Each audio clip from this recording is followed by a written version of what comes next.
우리와 함께 모는 이 시편 37편은 다윗의 시죠. 다윗의 시입니다. 우리가 항상 이렇게 시편의 표제어라고 하지요. 맨 앞에 보면은 그 시를 누가 썼느냐 또는 그 시가 어떤 내용이냐를 짤막하게 타이틀을 달아놓습니다. 다윗의 시인데 그럼 언제 썼느냐? 다윗의 말년에 그의 인생의 뒤안길을 돌아보면서 자신의 모든 삶의 고난과 어려움과 역경 가운데서도 변함없이 함께 하신 하나님의 은혜를 그가 이 시간 고백합니다. 다윗의 인생은 사실 질곡의 인생입니다. 그야말로 순환과 고통의 시간들이었습니다. 항상 평탄하지 않았어요. 항상 좋았지 않았어요. 그에게는 항상 대적 사울이 있었고 그를 죽이고자 하는 수천 명의 군사들이 뒤따라 다녔습니다. 밤에 제대로 잠을 잘 수 있겠습니까? 도망을 어디를 갈 수가 있겠습니까? 심지어 오죽하면 그가 죽였던 블레셋의 장수 골리앗의 고향 땅인 그 고향 땅인 가드 땅으로 피신하야만 했을까요? 이처럼 그는 세상 어디에도 그를 보호해주고 그를 지켜줄 리가 아무도 없는 너무나도 괴로운 인생을 살았지만 그럴수록 오히려 다윗은 하나님을 절대적으로 신뢰하고 하나님을 의지하며 믿음으로 나아가게 되지요. 그래서 다윗의 위대한 고백 시편 18편의 1절에서 그렇게 고백했잖아요. 나의 힘이 되신 여호와여 내가 주를 사랑하나이다. 할렐루야. 이처럼 다윗의 인생길에 우리 하나님께서 그를 언제나 선한 길로 복된 길로 의의 길로 인도하심을 다윗이 고백하면서 주님이 목자가 되어주시니 여러분 우리가 그것을 한번 이렇게 그림을 한번 펼쳐보셔야 돼요. 꼭 뭐 중동지방을 가야 뭐 뉴질랜드를 가야 그런 목가적인 환경이 보여주는 것이 아닙니다. 말씀을 읽다 보면 정말 그 광경이 쫙 눈에 선합니다. 우리 교회 입구에도 그런 선한 목자상이 있잖아요. 이런 그림을 보면서도 영감을 얻을 수가 있어요. 다시 말하면 우리는 양이라는 것입니다. 우리가 누구냐? 자기의 정체성을 분명히 알라는 거예요. 우리 주님이 목자가 되어주실 때에 우리는 목자의 인도함을 따라서 우리의 가는 길이 푸른 저장이요 맑은 시냇물가요. 할렐루야. 아멘 좀 하시라요. 네. 하나님께서 우리를 어련히 알아서 좋은 길로 복된 길로 의의 길로 인도하신 줄로 믿습니다. 문제는 무엇입니까? 상호 신뢰 관계인 것입니다. 양은 목자의 음성을 알고 목자는 양의 음성을 아는 것입니다. 양이 울기만 해도 그 음성이 어떤 음성인가를 기가 막히게 하는 것이 목자입니다. 엄마들이 그러잖아요. 아이가 우는 소리 하나밖에 없어요. 그런데 그 우는 소리를 남들은 귀찮아하고 무슨 소리야 왜 이렇게 시끄럽냐 하지만 엄마는 그래 네가 맘마 달라는구나. 아이고 네가 응가를 냈구나. 아이고 네가 잠이 오는구나. 다 알아주세요. 그래서 아이를 잘 보살펴 주는 것이 엄마의 마음입니다. 우리 하나님께서 목자의 마음이 되셔서 우리의 양들의 인생길을 선한 길로 의의 길로 복된 길로 반드시 인도하신 줄로 믿습니다. 그렇기 때문에 우리의 걸음을 정하시고 인도하신다라고 다윗은 믿음의 위대한 고백을 하지요. 오늘도 우리 인생길을 걸어갈 때에 참으로 때로는 척박한 인생길입니다. 앞을 분간할 수 없는 고난의 길입니다. 그러나 그 가운데 주님께서 함께 해주시니 오늘도 우리 귀한 할렐루야 찬양대 찬양 가운데에 그 고백이 있는 걸 보면서 제가 깜짝 놀랐어요. 나의 길을 성령이 함께 하시니 그 믿음의 고백을 할 때에 정말로 우리의 가는 길에 성령이 함께 해주실 때에 밝게 비춰주시고 조명해 주시고 인도해 주시는 놀라운 은혜가 있게 될 줄로 믿습니다. 오늘 말씀을 통하여서 다윗의 시편의 37편의 그 인생의 고백 가운데에 참으로 악인들이 득세하더라는 거예요. 너무 잘 되라는 거예요. 여러분 죄송하지만 최근에 얼마 전에 뉴스죠. 어딘지 모르겠는데 어느 로또 복권집에서 100장 넘게 2등이 당첨됐대요. 누군지 모르겠는데 아주 대박 났죠. 네. 1일이 백권을 됐다, 100장이 당첨됐다니까요, 성장노님. 네. 아이고 막 우라통이 터지더라니까요. 한 10장만 저한테 주지. 네.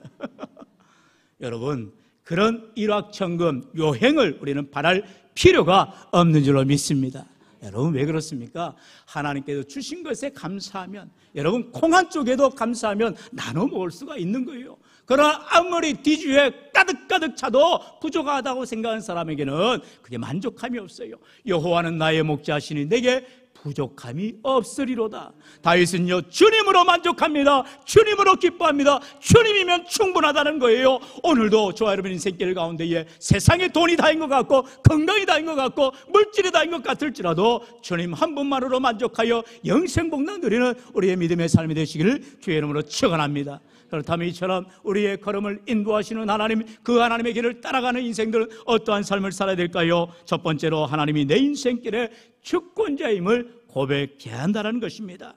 여러분, 하나님이 내 인생길의 주권자, 다시 말해 목자, 주인이라는 사실을 고백하라는 거예요. 내 인생길은 내 길이다라는 게 아니에요. 마이웨이가 아닙니다. 뭐 노래 부르는 마이웨이 좋은 노래죠. 그러나 내 인생길을 우리 주님께서 주권자가 되어주셔서 언제나 선한 길로 바른 길로 의의 길로 인도하심을 믿고 신뢰하며 나아갈 때에 생사복을 주관하신 하나님께서 우리에게 가장 좋은 길들을 인도하여 주실 줄로 믿습니다. 우리 23절은 그렇게 말씀하지요. 우리 같이 읽어보죠. 시작. 여호와께서 사람의 걸음을 정하시고 그의 길을 기뻐하시나니. 아멘. 우리 하나님께서 우리의 인생길을 정하시고 그 걸음을 기뻐하신다는 거예요. 왜요? 목자가에게는 참 따르는 양이 너무나 기쁜 거예요. 그런데 들이받는 염소들 있잖아요. 제갈길로 가는 양들 있잖아요. 그러면 골치 아픈 거예요. 그러나 그 목자의 음성을 듣고 졸졸졸 따라가는 양에게는 목자가 너무너무나 기뻐서 정말 푸른 초장 맑은 시냇물가로 잘 이끌어가게 된다는 것입니다. 그래 예레미야 10장 23절은 말합니다. 여호와여 내가 알거니와 사람의 길이 자신에게 있지 아니하니 걸음을 지도함이 걷는 자에게 있지 아니하니이다. 아멘. 할렐루야. 우리에게 인생길이 있다라는 것이 아니에요. 내 삶은 내 것 아니라는 것입니다. 이제는 나는 과거에 나는 죽고 이제는 예수로 살아가는 인생이기 때문에 하나님의 영광을 위하여서 하나님 나라를 위하여서 믿음으로 살아가는 인생들인 줄로 믿습니다. 우리의 인생길은 과거에는 나의 길이었지만 이제는 주님의 길을 따라가는, 그걸 비아 돌로로사라고 하지요. 예수님께서 이제 예루살렘에서 잡히셔서 이제 그 갈보리 언덕에 오르시기까지 가는 곳마다 십자가를 지고 가시다가 7번 넘어지시고 자빠지시고 그렇게 힘들어하셨어요. 그것을 이제 기념하여서 그 7곳에 곳곳에 그러한 교회를 세우고 또 그러한 기념하는 곳이 성지의 순례를 객들을 맞이한다고 합니다. 비아 돌로로사, 주님이 가신 그 고난의 길, 십자가의 길을 우리들이 뒤따라갈 때에 우리 주님께서 우리를 위로하여 주시고 함께해 주시고, 여러분 우리가 잘 알듯이 구레네 시몬이라는 자가 있습니다. 그가 방관하는 자였어요. 예수님이 십자가 지고 간다니까 예수를 믿지 않는 구레네 시몬이 뭔 일 났나 하고 구경하고 있었어요. 그러다가 로마 병정이 또다시 비아돌로로사에서 쓰러진 예수님을 바라보며 이 십자가를 지고 갈 사람을 한 사람을 컨택한 겁니다. 근데 이게 건장하니 구레네 시몬, 이제 구레네 사람이니까 흑인이에요. 그리고 아주 건장합니다. 그 사람을 불러다가 야 너가 십자가 지고 가. 그래서 억지로 그가 십자가를 대신 지고 간 것입니다. 예수님이 지신 십자가를 우리는 자원해서 기쁨으로 십자가 지고 나가는데 그 십자가가 무겁다고 때로는 지치고 힘들 때가 얼마나 많아요. 그러나 구레네 시몬은요 억지로 지고 간 것입니다.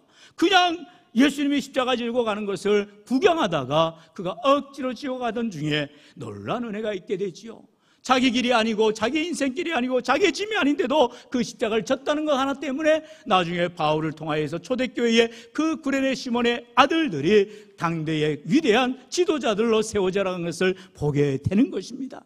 여러분, 오늘도 인생길 가운데에 때로는 우리가 원치 않은 인생의 고난을 당하지만 그 걸음까지도 인도하시고 정하시고 함께 하시는 하나님의 은혜를 바라보시면서 나는 알지 못하지만 주님의 인도하심을 믿고 선한 길로 걸어가시는 복된 삶이 되시기를 주의 이름으로 축원합니다. 잠언서는 그래서 위대한 고백을 합니다. 우리 잠언 16장 9절 같이 읽어보죠. 시작.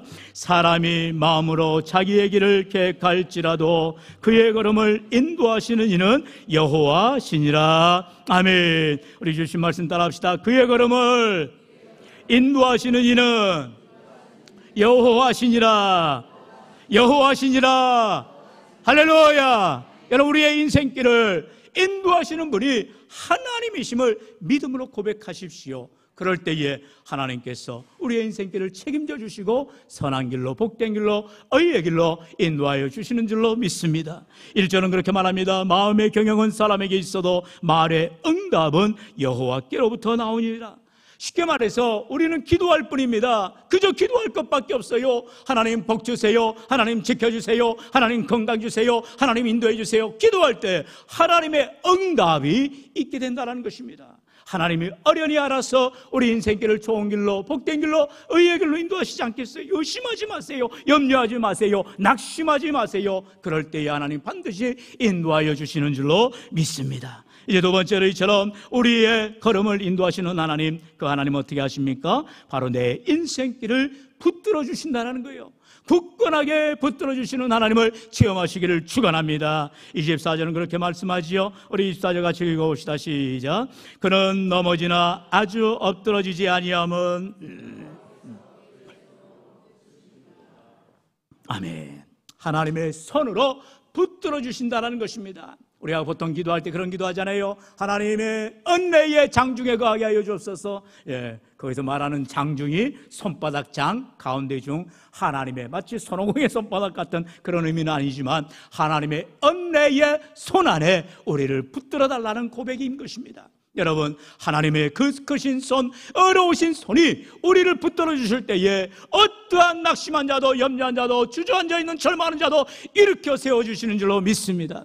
오후 예배 때 그 손길을 붙잡는, 주님의 옷자락을 붙잡는 믿음의 손을 내미는 여인의 신앙의 고백이 나와요. 꼭 참여하셔서 은혜를 나누시길 원합니다. 여러분, 이처럼 우리 주님의 손을 붙잡을 때에, 주님의 능력의 손을 붙잡을 때에 우리 주님께서는 붙잡힌 손길마다 선한 길로, 복된 길로, 의의 길로 인도하심을 분명하게 말씀하세요. 왜요? 어린아이가 여러분 롯데월드 놀러가가지고 정말 엄마가 없이는 불안하고 염려되고 얼마나 울겠어요? 사람 엄청 많아요. 그런데 엄마가 있기만 하면, 엄마가 손잡아주기만 하면 그는 당당합니다. 걱정할 게 없어요. 내 엄마가 지켜주니까 어디를 가도 그는 항상 당당하게 나아가는 아기들을 보잖아요. 이처럼 하나님이 내 손 붙잡아 주실 때에, 내 인생길 가운데 함께 해 주실 때에 우리는 염려 근심 다 할 것 없어요. 어련히 알아서 하나님이 책임져 주신다니까요. 그렇기 때문에 오늘도 내 손길을 붙잡아 주시는 하나님을 의지하며 믿음으로 나아가시기를 축원합니다. 바로 그 고백이 시편 145편의 고백이에요.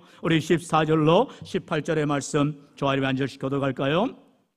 여호와께서는 모든 넘어지는 자들을 붙드시며 비굴한 자들을 일으키시는도다.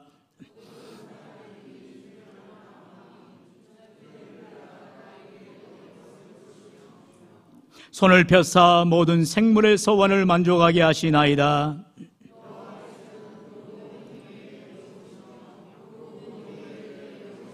다 함께요. 여호와께서는 자기에게 간구하는 모든 자, 곧 진실하게 간구하는 모든 자에게 가까이 하시도다. 아멘. 우리 하나님 말씀 기억하시지요? 하나님을 가까이 함이 내게 복이라. 여러분, 어떻게 하면 하나님을 가까이 할까요? 하나님이 내게 가까이 하시면 되는 거예요. 내가 암만 하나님을 가까이 하고자 해도 하나님 앞에 가까이 나아갈 수가 없어요.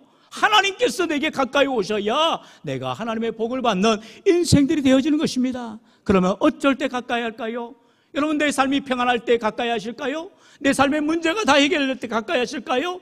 아니라니까요. 지난주에 말씀을 보았듯이 하나님 앞에 히스기야가 눈물로 고통을 앓으며 기도할 때에 그의 눈물을 보시는 하나님, 가까이 오시는 하나님, 그의 신음소리를 들으시는 하나님, 가까이 오시는 하나님이시다는 거예요. 오늘도 우리 인생길 가운데에 홀로 외로이 고난 가운데에, 참으로 환난 가운데에, 수많은 질병과 문제 가운데에 함몰되지 아니하고, 비록 좌절과 절망의 자리에서 주님의 도우심을 구하며 하나님의 은혜를 간구하는 심령들마다 하나님이 가까이 오셔서 나를 부둥켜 안아주시고 나를 위로하여 주시고 나와 함께 하시는 참으로 좋으신 하나님을 체험하시기를 축원합니다.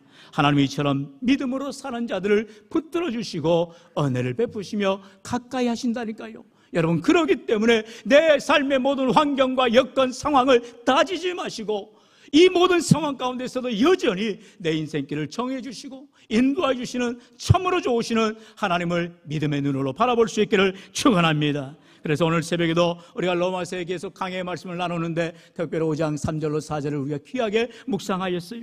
우리 3절 4절 같이 읽어봅시다. 시작. 다만 이뿐 아니라 우리가 환난 중에도 즐거워하나니 이는 환난은 인내를, 인내는 연단을, 연단은 소망을 이루는 줄 알미니라. 할렐루야. 우리가 알아야 될 것은 지금 내가 환난 당한다고 해서 하나님 어디 계세요? 왜 하나님 내 고통을 모르세요? 라고 따지는 것이 아니라 환난은 인내를, 인내는 연단을, 연단은 소망을 이루는 줄을 알고 끝까지 신뢰하며 믿음으로 나아갈 수 있기를 축원합니다. 환난을 당하지만 그 환난을 통하여서 이루어 주실 하나님의 은혜를 기대하라는 거예요. 여러분, 우리의 모든 수많은 기도의 제목들이 있지만 비록 지금 응답되지 않은 것 같을지라도 시간이 지나고 나중되었을 때에 모든 것이 하나님의 뜻 안에서 다 이루어졌음을 믿음으로 고백할 수 있기를 축원합니다. 사랑하는 성도 여러분, 오늘 우리 인생길 가운데 고난의 삶이 있다 할지라도, 문제가 닥쳐온다 할지라도 그 문제보다 크신 하나님, 고난보다 해결을 더 하시는 하나님, 능력의 하나님을 붙드시기를 주의 이름으로 축원합니다. 그래서 시편의 119편 71절은 말하지요. 고난당한 것이 내게 유익이라 이로 말미암아 내가 주의 율례들을 배우게 되었나이다 고백합니다. 우리 하나님께서 우리가 고난을 주실 때에는요, 마땅히 그 고난을 이길 힘도 능력도 더하여 주시더라는 것입니다. 그렇기 때문에 오늘도 내게 당한 고난, 내게 당한 환난, 내게 당한 어려움 앞에 여러분 좌절하여 눈물 흘리지 마시고 하나님을 의지하며 간절히 기도하여 하나님 앞에 가까이 나아가 주의 도우심을 구하며 하나님 우리를 붙들어 주시는 은혜를 체험하시기를 주의 이름으로 축원합니다. 마지막으로 하나님 앞에 참으로 그 걸음을 인도함 받는 인생은 어떠합니까? 바로 내 인생길에 복을 주신다는 것입니다. 우리 한번 따라해 볼까요? 하나님은 내 인생길에 복을 주십니다. 복을 주십니다. 할렐루야. 여러분, 우리가 왜 이 말씀에 고백을 할 수가 있나요? 그것은 바로 욥의 인생을 바라볼 때에 믿음으로 바라보게 되는 것입니다. 욥기는 42장밖에 되지 않아요. 짧은 구절입니다. 여러분 한번 쭉 훑어보세요. 정말로 욥의 인생은 그가 처음에 1장에서 아주 대단하게 시작합니다. 그는 동방의 의인이라 했어요. 하나님을 기쁘시게 하는 자라고 했어요. 다 이루어진 사람이었어요. 그런데 마귀가 와서 그를 시험 주는 것입니다. 하나님, 제가 지금 저렇게 잘 돼가니까 하나님을 잘 믿는 거 아닐까요? 그러면 못되게 해봅시다. 지금 자녀들이 저렇게 10자녀가 있는데 한번 제가 일거에 죽여버릴까요? 그래야 하나님께서 해봐라. 하나님, 그렇게 해도 꿈쩍을 안 하니 그러면 저 욥을 갖다가 제가 쳐볼까요? 그래, 목숨만 놔두고 쳐봐라. 그래서 머리끝에서 발끝까지 악창이 나서 기와장으로 박박 긁어야 할 만큼 고통 가운데 있게 됩니다. 심지어 그의 친구들이죠, 엘리바스와 빌닷과 소발이 와서 인과관계를 따집니다. 네가 뭔가가 잘못했으니까 너 옛날에 11조 안 했지, 너 옛날에 교회 잘 안 섬겼지. 여러분, 요따위 말들 하는 사람들 멀리하세요. 여러분, 그런 거 아무 문제도 아니에요. 여러분, 하나님과 나의 신앙의 관계입니다. 지금 마귀가 욥을 갖다가 넘어뜨리게 하기 위해서 별별 수단을 쓰는데 거기에 왜 넘어집니까? 왜 거기에 귀가 솔깃해야 됩니까? 여러분, 하나님께서 욥의 믿음을 아시기에 그에게 다 허락하셨다는 거예요. 수많은 고난이 옵니다. 고통이 옵니다. 질병으로 인해서 너무나도 고통스럽지만 욥은 믿음의 고백을 해요. 한번 볼까요? 욥기 1장 22절에 그렇게 고백했어요. 이 모든 일에 욥이 범죄하지 아니하고 하나님을 향하여 원망하지 아니하니라. 할렐루야. 이 모든 일에 욥이 범죄하지 아니하고 하나님을 향하여 원망하지 않더라는 것입니다. 얼마나 귀한 믿음이겠어요. 그러나 그 인생길에 욥은요, 앞을 볼 수가 없고 결말을 알 수가 없고 미래를 알 수가 없어요. 그러니 주저주저 하더라는 거예요. 알 수 없는 길을 걸어가야 되잖아요. 그러나 그 인생 여정 가운데에 하나님께서 선한 길로, 복된 길로, 의의 길로 인도하심을 그는 고백하면서 나중에 욥기 23장 10절에서 위대한 고백하잖아요. 한번 따라해볼까요? 나의 가는 길을 그가 아시나니. 여러분, 욥도 자기의 인생길을 내가 가는 것 같았는데 하나님이 아셨다라는 거죠. 하나님이 인도하셨다라는 거죠. 주님이 내 손 붙들고 가셨다라는 거죠. 그럴 때에 하나님께서 참으로 자기를 정금같이 하나님께서 새롭게 하여 주시리라는 믿음의 고백을 하는 것을 보게 됩니다. 그리고 나서 42장에 들어와서 놀라운 고백이 나오지요. 바로 축복이 시작이 됩니다. 욥이 처음에 받은 복보다 정확하게 갑절의 축복을 받더라는 거예요. 여러분, 예수 믿고 나면 갑절로 잘 되시기를 축원합니다. 갑절로 잘 되셔야 돼요. 그런데 한 가지는 갑절이 안 됩니다. 네. 아들, 딸은 그대로 주셔야 됩니다. 아니, 아들, 딸이 10명이 돼 20명 되면 되겠습니까? 그대로 아들, 딸은 10명을 주셨는데, 놀라운 사실은 딸 셋에게 어떤 은혜를 주셨느냐? 이 세상의 어떤 딸들보다도 예뻐졌다는 것입니다. 하나님이 알아서 성형하시고 하나님이 알아서 예쁘게 해주셨다는 거예요. 그러니까 여백에 있어서는 더 이상 좋을 수 없도록 하나님 복 주셨다는 것을 그는 고백하더라는 것입니다. 주신 자도 여호와시요 취하신 자도 여호와시라. 여백에는 그러한 믿음이 있었어요. 지금 내가 가지고 있는 것이 내 것이 아님을, 나는 청지기임을 고백할 때에 시간의 청지기, 물질의 청지기, 삶의 청지기로 주어진 삶에 최선을 다하여 감당할 때 하나님께서 착하고 충성된 종아 네가 잘하였도다라고 우리를 칭찬과 정기와 영광을 돌리게 하여 주실 줄로 믿습니다. 우리 함께 후반절인 25절로 28절의 말씀 우리 한 절씩 저와 여러분이 교독해 볼까요? 제가 먼저 25절 읽겠습니다. 내가 어려서부터 늙기까지 의인이 버림을 당하거나 그의 자손이 걸식함을 보지 못하였도다.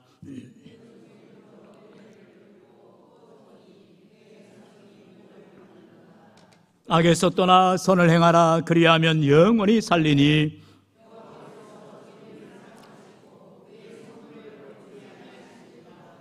그들은 영원히 보호를 받으나 악인의 자손은 끊어지리로다. 아멘.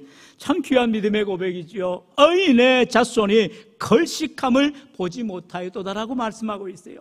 하나님께서 우리의 자녀손들을 책임져 주시겠다는 것입니다. 먹고 사는 문제 하나님에게 달려 있어요. 여러분, 그렇기 때문에 생사복을 주관하신 하나님을 의지하면서 하나님 내 자녀손들이 잘 되게 하시고, 신명기 28장의 말씀 세 가지의 축복이 있죠. 널 머리가 될지언정 꼬리가 되지 않게 하시고, 들어와도 나도 복이 되게 하시고, 세계 모든 민족에 뛰어나게 하여 주옵소서. 기도할 때 하나님께서 반드시 누르고 흔들어 넘치도록 복 주실 줄로 믿습니다. 우리가 이 믿음으로 살아갈 때에 참으로 하나님께서 우리의 지금의 삶의 고난과 역경과 모든 문제가 있을지라도 그것을 뛰어넘으시는 하나님, 넉넉히 이해하시는 하나님, 오늘도 그 믿음으로 승리하는 우리 인생길을 기뻐하시는 하나님을 꼭 만나시고 체험하시기를 축원합니다. 우리 다시 한번 잠언 16장 9절 꼭 외우시면서 믿음으로 고백해 봅시다. 시작. 사람이 마음으로 자기의 길을 계획할지라도 그의 걸음을 인도하시는 이는 여호와시로다. 아멘. 함께 기도합시다.